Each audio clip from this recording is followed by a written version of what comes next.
everyone, welcome to my channel or welcome back. So my name is Katie if you're new, and I'm going to be doing update number 9 for my Pan Those Eyeshadows. And if you've been following along with this project, you might go, Katie, you just did an update like 2 weeks ago. And yes, I did. However, I filmed that update like 2 weeks before I put it up, so in the interest of staying on track with this project so I can finish it in mid-December as initially planned, I'm doing another one roughly at the time that I would normally film them, so hopefully editing me will not take 2 weeks to edit this one and put it up. But if it's any consolation, I do have 2 rollouts, including one new pan, so I do have some updates and some progress has been made. Let's talk about my color story from last month, a very grungy, very fall, all the things that I love, but I do have a couple of shades that are finally going to be rolling out, so I'm really excited about that. So I'm going to start off with the shade Leo from my Melt Gemini palette. This has been in for a couple months, and this is probably my favorite green in my collection, so I'm not mad about it, and I've been so happy to reach for it, and I reach for this palette this time of year anyway a lot, so I'm just glad to have it in and get a chance to play around with it more than I normally would. I have reached for the shade 6 times since the last update for 13 uses total since rolling it in, so I'm slowly but surely getting towards my usage goal of 30. I probably will get there by the finale, so I'm not really rushing in this one too much. This will be good from now, and it'll work through the holidays too. I feel like you can see a little bit more of a dip forming in this one. Sometimes, usually when I use this on the crease, I go in with a more precision brush, so I feel like that sort of works down a little bit more, and then I'll go in usually with a liner brush on my lower lash line, so I feel like there is a little bit more of a dip forming, but definitely nothing too crazy. I know I'm not going to hit pan on this one. The only 2 melt shades that I've hit pan on in this project have been like lighter transition shades. I know with a really dark pigmented shade like this, it's not happening, and I'm okay with that. I'm just happy to have it in and to play around with it. Alright, so next up I have my pan for this update, and I finally hit pan on Dayspring from my Natasha Denona Sunrise palette. I used this an additional 6 times for 25 uses since putting it in this project, and probably about 35 uses total to hit pan on this one. These are very deep pans. I think I've had this shade in since about June, and for the first couple months it was a really great like summer shade, and I was happy to have it in as like a safety shade, but I've had this in for like 4 months now and 5 months, and I'm just kind of happy to have it out. I was getting a little tired of reaching for it, and I get bored pretty easily, so I like being able to roll things in and out within a couple months. 4 months was kind of pushing it for like my attention span as far as using one color goes, so even though this has worked well within my color story, I'm definitely happy to have it rolled out. I have a very tiny pan, but a pan nonetheless. Alright, so next up I have the shade Cheese and Parties from my Melt Cheese and Parties palette, and I have used this 7 times since the last update for 13 uses total. Not 13 uses, 17 uses, and I am slowly but surely approaching that 30 use mark. I might try to have this one rolled out by the next update because this has also been in for quite some time, and I feel like it would be nice to get at least 1 more shade, 1 or 2 more shades in, at least for the last update, because I am going to be doing a finale for this in December and then restarting it with a fresh quintet in January. I have had a lot of fun playing with this one.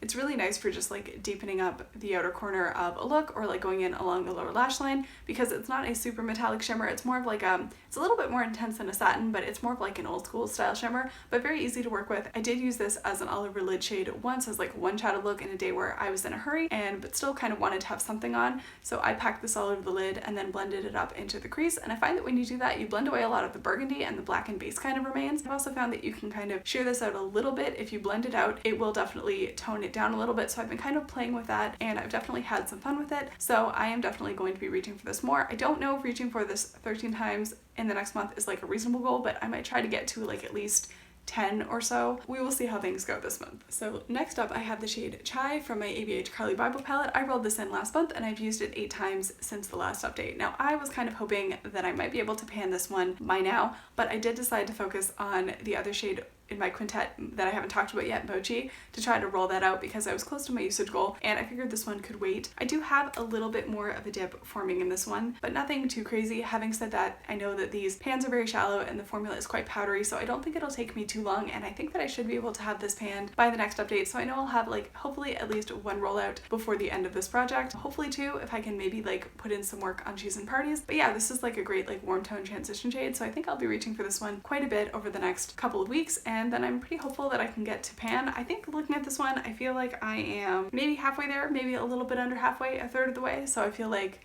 very doable. And last but not least, I have Mochi. This is from my Melt Gemini palette. It's kind of like a green based mustard, and I really like this in conjunction with the green, so it's worked really well with Leo. Having said that, I'm not wild about this on its own. I did wear it today as a transition shade and on my lower lash line, but I think there's something about my undertones where greenish yellows are just not great on me. So while I have enjoyed getting to know this one and trying to figure out ways to make it work, I think that I will probably just go back to using this mainly as a transition with the greens and not so much on its own because it does make me look a little bit bruised. I wore this as a one shadow look the other day, just like for funsies to see how it worked, and I realized that this is kind of the exact color that my entire like lower leg was for about 5 weeks after I had my fasciotomy. I bruised up like nobody's business, and as it healed it kind of turned this color, so it's a little bit bruisey on me, makes me look a little bit jaundiced. Been there, done that, don't really want to do it again. So I'm definitely glad that I've had this in. I've had some time to get to know it, to try to make it work, but I'm also happy to have it rolled out. So those are all of my shades. That is sort of my update for this round. So obviously I have one pan and a usage goal, so I'm going to be rolling in 2 new shades. So the first shade I rolled in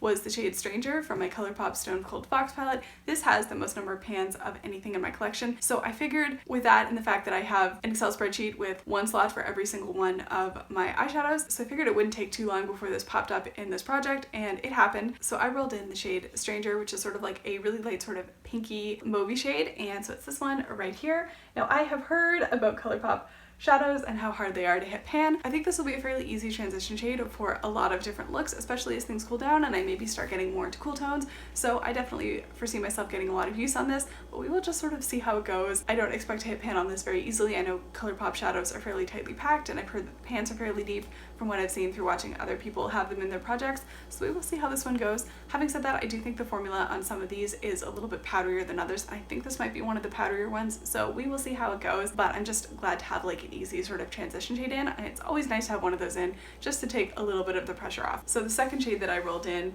is the shade Dazzling from my ABH Norvina palette, and I adore this palette. I know it's sort of controversial, but I really enjoy it, and this is one that every time I use it I think, oh, it's really pretty, I should reach for it more, and then I just sort of find myself reaching for Rose Gold or Summer over this one. But it is the shade Dazzling, and it's kind of this like purpley sort of bronze, really pretty, and so I'm definitely excited to have a little bit more of a reason to reach for this one and to play around with this one more. These, again, ABH shadows are fairly easy to pan, so I don't know if I'll get there by next month, but I feel like maybe by the end of this project I could have definitely some more progress, if not a pan. So having said that, I did swatch everything out, and this is kind of what I'm working with. So I am really not mad about this one. I feel like these guys are going to work well together. Leo has now become a little bit more of an outlier, but like I said, I think I could maybe get a little bit closer to my usage goal by the next update. So I think this is fun. It works well. I've got a couple of easier shades to wear, and then I have some that are a little bit more dark and smoky, so I'm definitely going to have some fun playing around with these over the next month, which leads me to my pan percentage. That has only changed a little bit. I've only hit 1 new pan since the last update, I'm pretty sure. Yeah, I'm pretty sure. So my pan percentage has changed just a little bit. So I went from 25 out of 147 pans as of the last update, and I have now gone to 26 out of 147. So I'm now at a pan percentage of about 17.7%. So I am definitely slowly but surely heading towards 20%. I don't think I'm going to get there by the end of the year, but I'm definitely happy with the progress I've made. I think I went from 0 at the beginning of this project, so now getting myself up to 17%, even with having acquired a few more palettes. I'm definitely pretty happy about that. I think this might go down a little bit. I have 4th Leona singles on their way to me.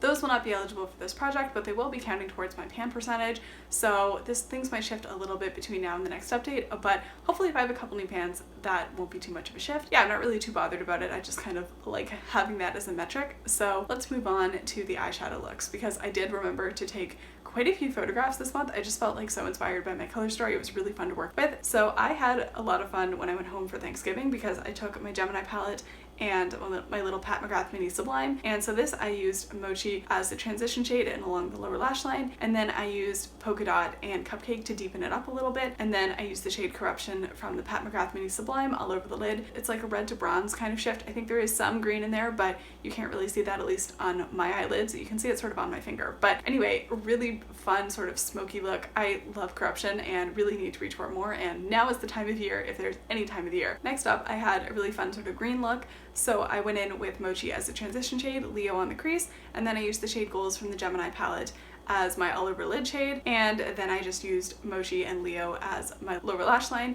And I don't know why it looks like I don't have eyelashes, but I definitely do. I was wearing mascara for this one, but I did enjoy this one quite a lot. I love Goals. It kind of reminds me of like freshly cut grass, so it's just a fun like pop of color on the lid, so I really enjoyed this one. I feel like it was good for this time of year and just like in general. Second last, this was one featuring Dayspring. So I used Dayspring on the inner half of my lid, She's in Parties on the outer half of the lid, Chai as a transition shade, and then I think I used Stev as a crease shade from the ABH Carly Bible palette. I also think I patted, I used a little bit of Aura just to like transition transition Dayspring and She's in Parties together, and I really enjoyed this one. It's very warm tone, very orangey red, which I really enjoy every once in a while, so I really enjoyed this one too. I was also having a very good hair day. Clearly today that was not happening, so that's where we are with this one. And then I have one more look to show you. So I wore this for my Pan That Palette update and my last project pan update, but I thought I would break down exactly what it did because this was kind of experimental, but I really enjoyed it. So I used Mochi as a transition shade, Leo in the crease. Then I used Olivey shimmer from my Pan That Palette, which is my Huda Beauty Emerald Obsessions this year. And then I used Dayspring as sort of a halo effect, and I wasn't sure if the orange and green were going to work together, but I really enjoyed this one. And then I used Mochi and Leo on the lower lash line. Alright, so I also forgot to mention this look, which was sort of my most basic look using Dayspring and Chai. So it's basically just Chai on the transition zone and packed a little bit more in the crease to increase the depth. And then I just put Dayspring all over the lid and then Chai on the lower lash line and called it a day. Those are all the looks that I have to share with you guys for this month. I think that's pretty much everything for this update. Thank you guys so much for watching. I hope you enjoyed. As always, if you're doing this project, let me know how it's going down below. I'd love to hear from you. If you have any ideas for eye looks that I can do with my current quint, also feel free to let me know down below. If you haven't already hit that subscribe button and you want to see more of my face, I upload new beauty videos roughly once a week for right now. And if you enjoyed the video, feel free to give it a like, and hopefully I'll catch you in the next one. Bye!